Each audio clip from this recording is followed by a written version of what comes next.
అధికారంలోకి రాకపోయినా ఉండే ప్రయోజనాలను ఏమన్నా మీరు వీళ్ళు ముందుగానే ఊహించిపోతే అని పెట్టుకుంటారు? అధికారంలోకి రాకుండా ఉండాలని ఊహించుకోరు కదా, వస్తామని ఊహించుకున్నారు ముగ్గురు కలిస్తే.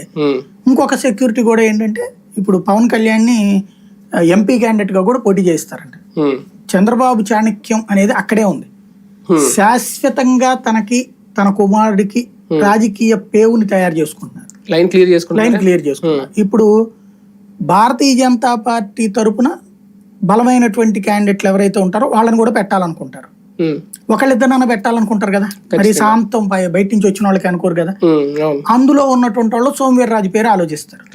సోమవీర్రాజు కాపు సామాజిక వర్గం సంబంధించిన వ్యక్తి.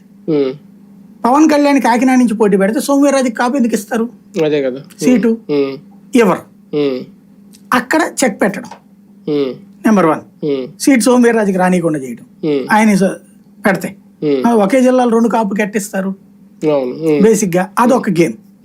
రెండవది, రేపు మంత్రివర్గంలో కూడా ఒకవేళ 2 ఇచ్చారనుకోండి, ఫర్ ఎగ్జాంపుల్ అటు జనసేన ఇటు వీళ్ళు, అప్పుడు రేపు పొద్దున మంత్రివర్గంలోకి వచ్చేటప్పటికి మామూలుగా అయితే సంఘ పరివారం నుంచి వచ్చినోడు కాబట్టి సోమవీర్రాజుకి, పవన్ కళ్యాణ్కి మంత్రివర్గంలో ఇస్తే ఈయనకి ఇవ్వడం కుదరదు కదా.